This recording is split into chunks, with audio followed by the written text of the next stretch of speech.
maximize the effect they have on us. My brothers and sisters, barely a month ago, we held historic elections that have caused dramatic shifts in our political landscape. I feel greatly honored that you, my compatriots, considered me worthy of receiving such an unprecedented and overwhelming mandate to steer the affairs of our beloved nation at this critical time in our history. The magnitude of this victory in the presidential elections and the gains that were made by my party, the National Democratic Congress, in the parliamentary elections naturally and justifiably resulted in great joy and celebration across our country, Ghana.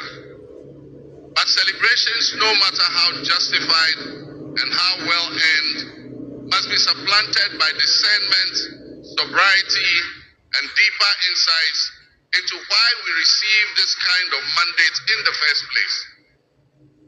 By voting as you did on December 7th, the Ghanaian people conveyed a powerful message, yet often overlooked by us politicians. This message was powerfully emphasized by a giant of American political history, President Ronald Reagan, when he declared at his inauguration some 40 years ago that governments have no power except that granted by the people. While Ghanaians take great pride in our thriving democracy, they are deeply dissatisfied with the quality of governance over the years and have openly voiced that dissatisfaction through the decisive actions that they undertake at the elections. Our people also understand that democracy is not just a token adorned with periodic elections followed by pomp and pageantry with the establishment of a new government. They expect that if democracy is celebrated as a superior means of governance, then its outcomes must be more tangible and benefit them in their individual lives. Any honest introspection and reflection on the pulse of our nation would reveal that many within our population do not feel that they have benefited from or partaking in this democratic dividend. Where people buffeted by severe economic crisis and hardships, and in the last few years, we have lurched from crisis to crisis. But there is hope on the horizon. Today should mark the beginning of a new opportunity, an opportunity for us to make a difference in our governance and our economic management. We shall reset our dear nation, Ghana.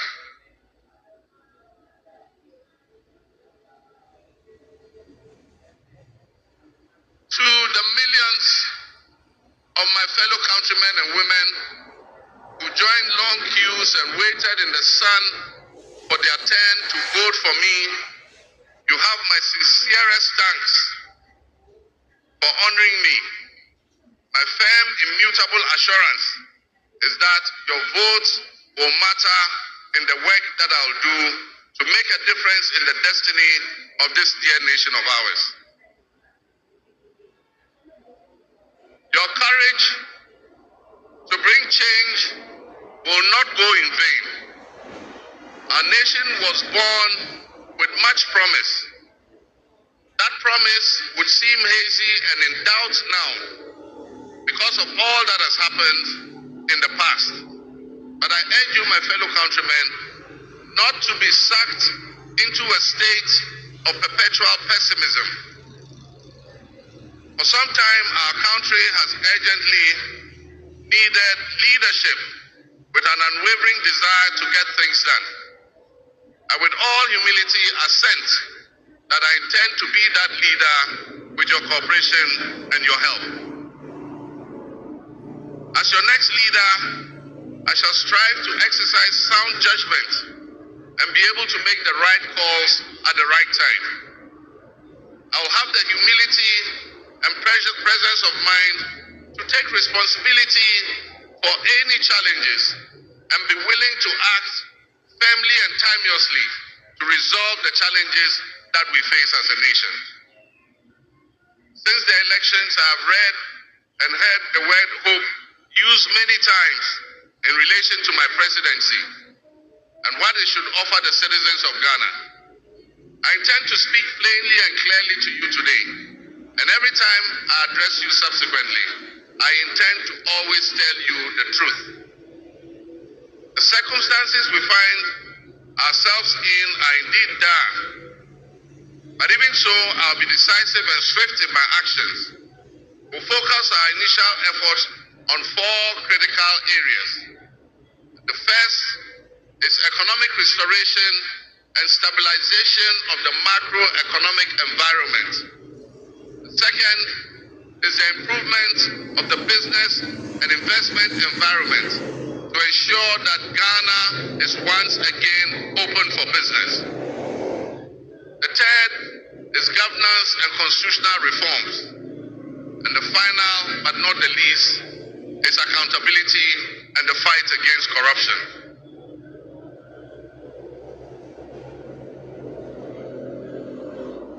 My brothers and sisters, actions have always spoken louder than words.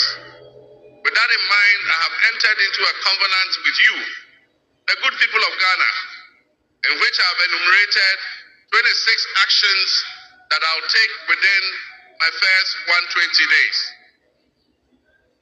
There is reason for hope, and there is every reason for hope. But we must also have faith, because faith empowers us to trust the things that will happen. With faith, you believe what you know, and that is why we need faith to be able to achieve our reset. We need a reset with the faith we have in our country and our leadership. We need a reset with the faith we have in our institutions. We need a reset with our faith in our dear nation, Ghana. And by that, I mean in all of us, because all of us are Ghana. You are Ghana, and I am Ghana. All of you seated here today, Ghanaian citizens, you are Ghana. The people who you are with or near you as you watch this on television, in your homes, or listen on radio, or follow on social media are what we call Ghana. I ask that we enter into the covenant with the Ghana we all love and the good people of our country who make up this dear nation. And I ask that you envision a Ghana that you want to live in, a Ghana that you want to leave behind to your children and your grandchildren. What can you do to help build that better Ghana that we all strive for? What behaviors, what attitudes and mindsets can we reset? We need a reset, and we have faith in Ghana's ability to overcome, excel, and be so successful with this reset that it will be difficult to imagine a time when that was not the case. As we stand at this momentous crossroads in our nation's history, I am honored and humbled to accept the mantle of the President of the Republic of Ghana. Today we celebrate a new administration and herald an unprecedented era of opportunity and transformation. With Nana Jane Opoku-Agyeman by my side, we are poised to embark on a journey of progress and inclusivity, united in our vision for a more prosperous Ghana. This day is particularly special for us and for every Ghanaian who dreams of a society where barriers are shattered and ambitions are realized. With the inauguration of Ghana's first female vice president, we have turned a significant page in our history. Nana Jane's ascension to the high office is not merely a personal triumph. It symbolizes our collective commitment to fostering a nation where gender equality and female representation are cherished and amplified. This is a powerful testament of diverse voices to shape the future, voices that have the courage to soar beyond our traditional confines. My brothers and sisters, together as we look to the horizon, we reaffirm our dedication to breaking the glass ceiling that has long hindered many from reaching their full potential. Governance that reflects all segments of our population strengthens our democracy and enriches our conversation. We stand committed to enacting policies that empower women and ensure that the door of opportunity is opened wide for our youth and our women, regardless of their background. Together we'll galvanize our efforts to create a society where every Ghanaian can dream, believe, and achieve without any restraints. Remember that great leadership is not defined merely by the offices we occupy, but by the legacy that we leave for future generations. My administration, along with my Vice President, Nano Fukwajiman, will prioritize inclusivity, accountability, and innovation, forging pathways that would lead to the upliftment of all of our citizens. I'm profoundly grateful for this moment, a cornerstone in our journey towards a brighter future for Ghana. In this resounding victory, I see a clarion call, particularly from the youth of Ghana, a generation that is brimming with potential and dreams that are waiting to be realized. This moment is a powerful affirmation that your voices matter, that your aspirations are valid, and that your future must be our priority.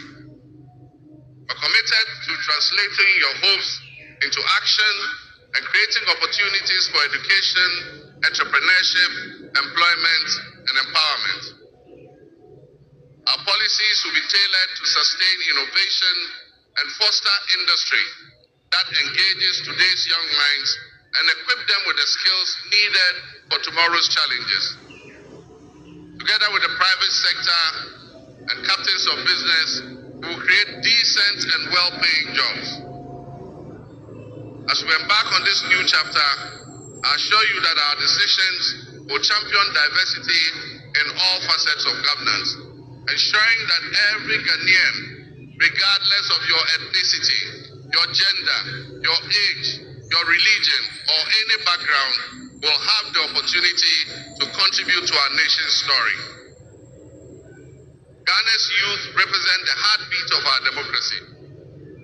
Their ambition will drive our policies as we strive to create an inclusive, equitable society where everyone has a seat at the table. Our vision hinges on the introduction and implementation of a 24-hour economy. We envisage an innovative and vibrant 24-hour Ghanaian economy, which will also be anchored in agriculture and agribusiness. This innovative approach would unlock potentials that have long remained dormant, enabling us to harness the energy and creativity of all our people. Just imagine a Ghana where our markets are alive and bustling at all hours of the day, with responsive public services accessible at all times, such that businesses can operate flexibly to meet the diverse demands that they are subjected to. And young people, including entrepreneurs, can find opportunities regardless of traditional institutions. The 24-hour economy model will also bolster job creation for the young people, stimulate local industry, and attract foreign investments, and allow us to build resilient communities and a sustainable future. This vision extends beyond mere economic transactions. It symbolizes empowerment, the empowerment of every Ghanaian to contribute to our national progress.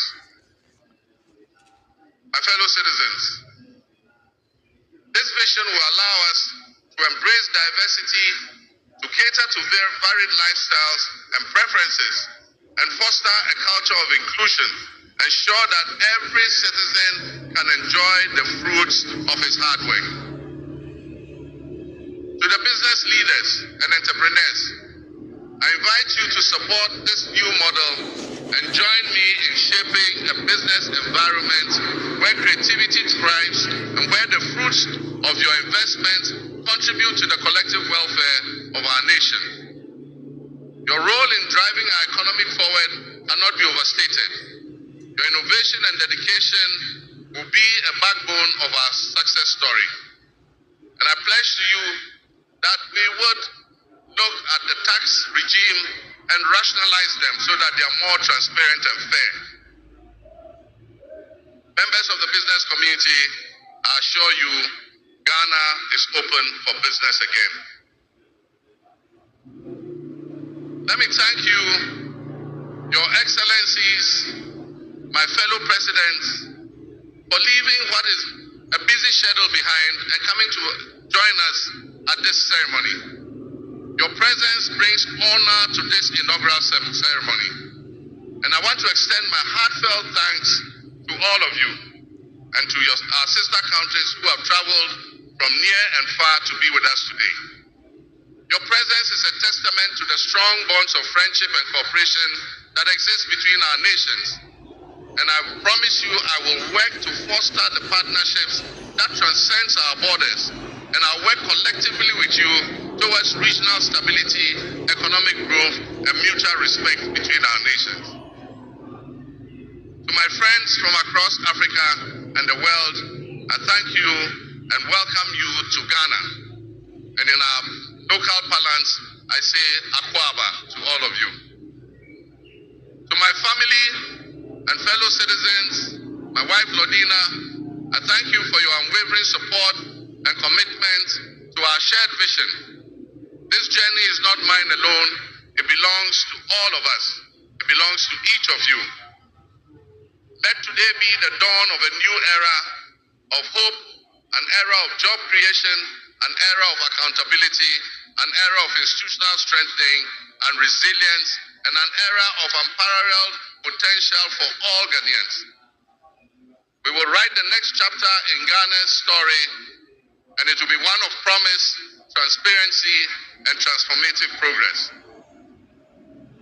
My fellow citizens, this is a patriotic call to action for all of us to participate in building a nation that lives up to its promise, where hope thrives and dreams become a reality. Together, let us cultivate a brighter future for our beloved Ghana, where unity, progress, and equality are not just ideals we aspire to, but are the very fabric of our nation. In closing, I invite you to partner with us on this journey. Together we can create a brighter future for our beloved Ghana, where unity, progress, and equality are not simply goals we are aiming for, but are the cornerstone of our society. Let's work hand in hand to foster these values and strengthen our nation for everyone. My fellow citizens, our invited guests, I thank you very much. May God bless our homeland Ghana and make our nation great and strong. I thank you.